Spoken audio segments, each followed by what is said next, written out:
Welcome to the Igniting the CEO Within podcast, where we interview successful high level professionals to discover lessons they've learned throughout their career that can help you ignite that CEO.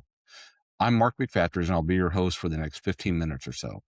Our show is sponsored by Quaid, a nationwide community of CEOs and entrepreneurs. Quaid has developed Launchpad, which offers an opportunity for experienced executive coaches and strategic advisors to become licensed circle directors. After completing the Launchpad program, you'll lead your own peer advisory circles, helping other CEOs and entrepreneurs excel in their professional and personal lives while providing a community of accountability, challenge, and support. To learn more, go to quaidcircle.com. Really excited about our show today. We have Paya Sample, who is the executive coach and CEO of Peak Leaders Collective. Paya, welcome to Igniting the CEO Within. Thank you so much, Mark. I'm so glad to be here. It's a pleasure to chat with you today.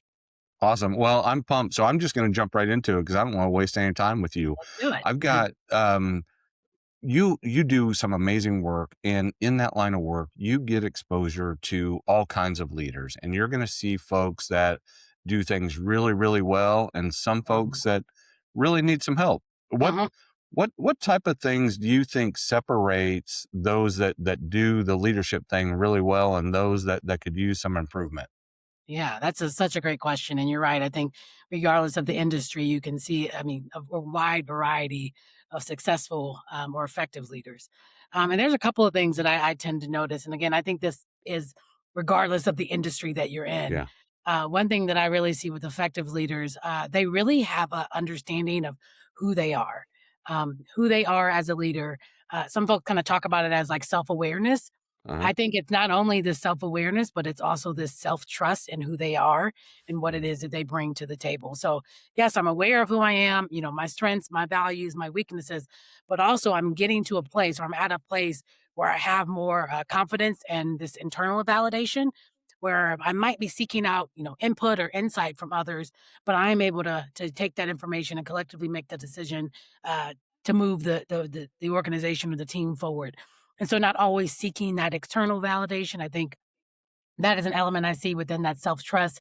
I also think there's this piece with leaders who can handle and understand when challenges come up, they're able to recover from that, knowing that that's a part of leadership and preparing and knowing like there's going to be moments where I hit an obstacle or things fail tremendously, Mhm. but not allowing that to define them. Instead of using that as an opportunity to really grow themselves. And so those are some big pieces that I see in those effective leaders. And then they're able to transfer that to the team or their employees. So because they have this awareness, this self trust, not looking for external validation and seeing challenges and obstacles as just part of the job, they can extend that compassion for towards others and really be able to honor the dignity in individuals rather than just seeing folks as a means to an end or simply someone that's has a title or a role. So those are a couple of things that I'm really seeing those leaders who are able to successfully get the results that are necessary for their team for sure. Yeah, that's really good, and I think they're all related, right? Like, Mhm. that self awareness, that self trust piece, I think doesn't happen until you've hit some obstacles and develop that grit or resiliency that then proves that okay, I'm doing okay, right? I'm kind of figuring it out, but Yeah. then the full bringing it all the way around is then how do you as a leader allow that to happen for your teammates, right? Well, And so I love how you brought that full circle. Would you share more about that development of the resiliency side of things? well, Because that's like you just don't come out of the chute with that, right? Like you've got to earn that over time. How do you work with young leaders, especially or new leaders, to help them build that resiliency that leads to self awareness and self trust? yeah, that's such a great question. I think one of the many obstacles that I see in leadership, meaning the folks who are in the seat of managing others, there is not a lot of opportunity to watch those folks make mistakes and recover. So Mhm. I see a lot of new leaders, first year in a role, or maybe within the first 2 years, and have not experienced and seen that making mistakes, stumbling, and obstacles is part of leadership. I Mhm. think that is a huge detriment to those who are in leader or who are trying to develop into leadership. And so one of the first things I do is to normalize that failure is part of leadership. And a lot of that in my work, especially when I'm doing one-on-one coaching with a leader, is actually when they're, beginning to take off the mask of leadership. That's what I kind of say my coaching really Mhm. allows. Rather than, when they start to say, like, I'm struggling with this or this is hard.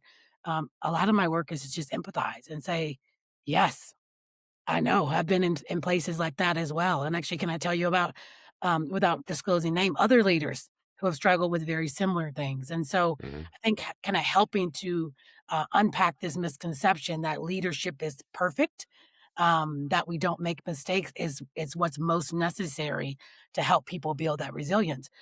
Most folks in organizations, CEOs specifically, and organizations don't have space where they can just go to a colleague and say, "I'm really struggling with this. Mhm. Can you help me?" Or, "I don't know the answer to that." It's not safe to do that. It doesn't feel safe to do that, and I think one of the things that I wanna help leaders to be able to do is you need to have a space to do it.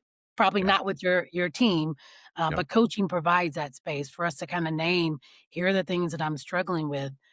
Name it out loud. I think there's this phrase. I'm not sure who it's the first person I heard that named it, but name it to tame it. Like name it out loud so that we can then address and kind of work through those things. And so I think that's one of the big core pieces to build resilience is to normalize that mistake making, failures, all of these pieces is just part of the human path, regardless of the role that you're in. But how we respond to those struggles really has an opportunity to strengthen our resilience in those spaces. I I'm gonna steal "Name It to Tame It." That's awesome. Please, I stole it from someone, and thought, oh, I need to find out where I heard it from. But yeah, I think it's powerful. It is. It's really powerful. Yeah. I wanna keep going on that piece of, the vulnerability is really what you're talking Yeah. about, right? Which is not natural, and it's certainly not natural for leaders and entrepreneurs who, like you said, have, this perception that I can't make a mistake. I've got to be on 24/7, 365. Like, so how do you encourage that vulnerability? Because I mean, that's the key to everything is once you're vulnerable and you have that trust, then it's on. But Mhm. to get there is not that's not easy. Yes, it's not easy. You're absolutely correct, Mark. It is a challenge, and it was actually something I really struggled with my first year in a leadership role where I didn't know it. I can look back and reflect now. Mhm. I was struggling so much because I felt that I was trying to fit this narrative of what I thought leadership looked like. Um, and I was struggling with, like, I actually want to be honest about some of the things that I'm struggling with or where I need insight and pieces from others, just wanting to be vulnerable. And so, one of the things I think is important is for leaders to understand how vulnerability is a key to building trust. Um, but there also requires some wisdom of what we're vulnerable with. And so understanding that I am in this role, and also there's some positional power that comes with that. And so there's some growing in that self-awareness and understanding that if I'm and if I sit in the seat as manager or someone that reports to me, that I carry that wherever I go. And so I just want to be aware of that piece. And so I also want to be intentional about what pieces of my struggle or what pieces of what I don't understand is safe enough for me to share with my team.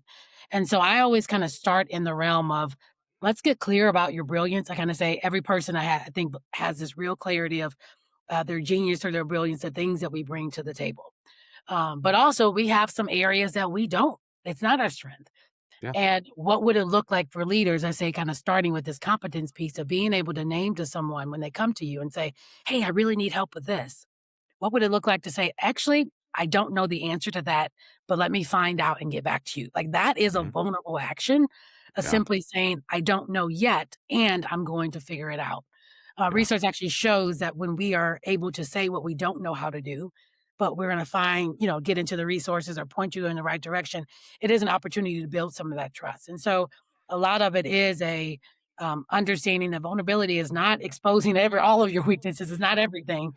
Mhm. Um, Kind of starting in a very specific way. And I think naming what we're great at and what we need support in is could be a way to help leaders begin to practice some of that vulnerability. Yeah, I think that's really, really great and very insightful.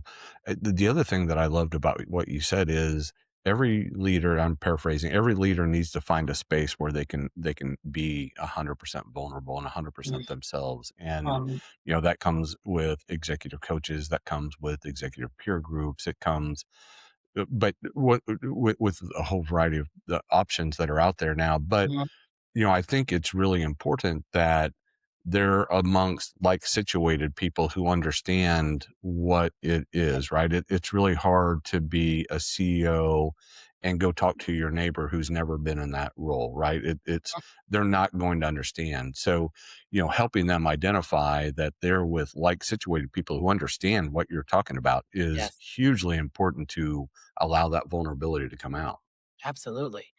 Absolutely, and I think when you said the like-minded or even, like, the values that are core to who you are, not that they all have to be aligned, but someone that Hmm. really is striving to see, that leadership is not this, "I have all the answers, Right. I have to be perfect," but I actually use this definition of, like, leadership is not about our role, or a position, but it's truly around the posture of our hearts, and being able to see the potential in the people or the systems that are around us, and being courageous enough to really pour into and develop those.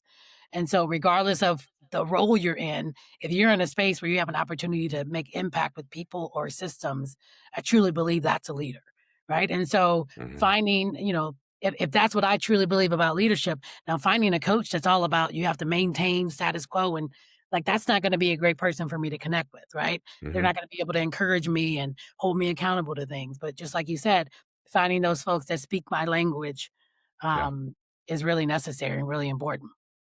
Yeah, and one of the things that I've changed over the years is to move from like-minded to like-situated, Mm, and that phraseology just is important enough, right?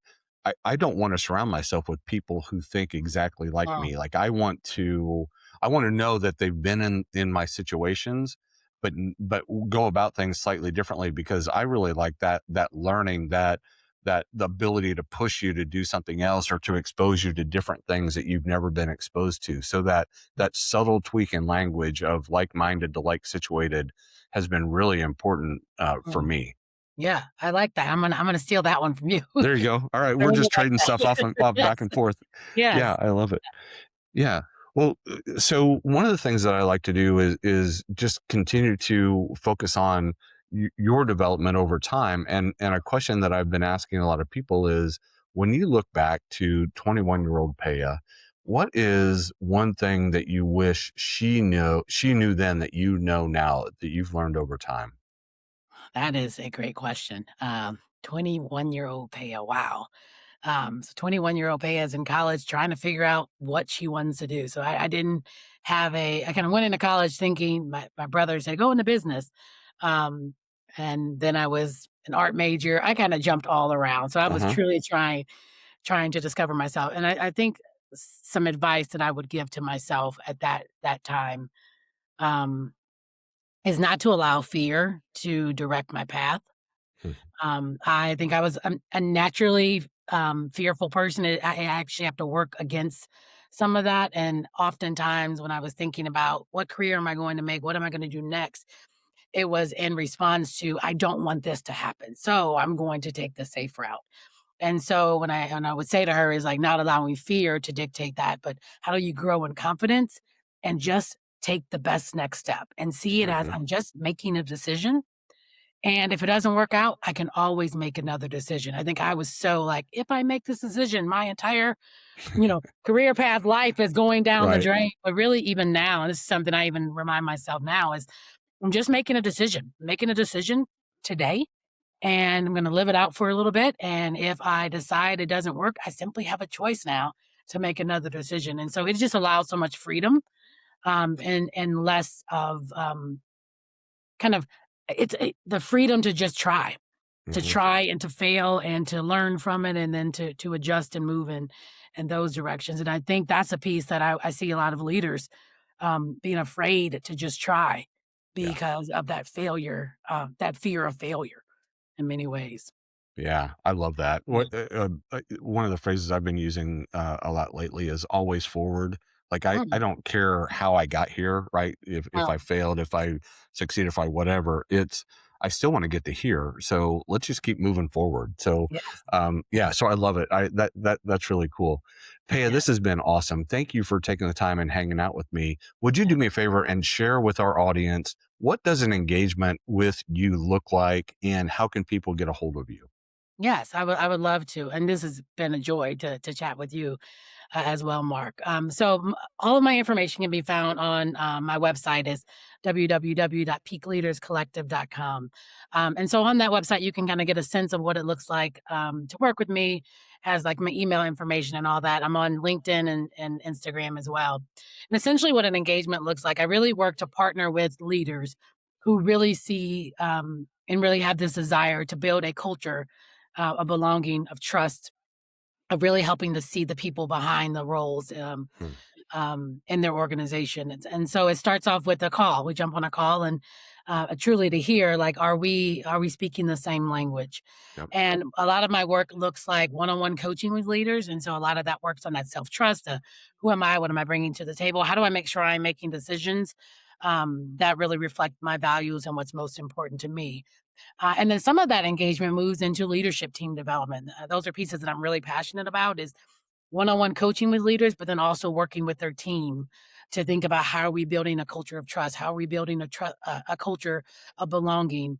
Not the surface level of yay, it feels great to be here, but truly people knowing that they have value and worth and that they're Mhm. needed and necessary on the team and using that to really help to drive the results and the success of the organizations.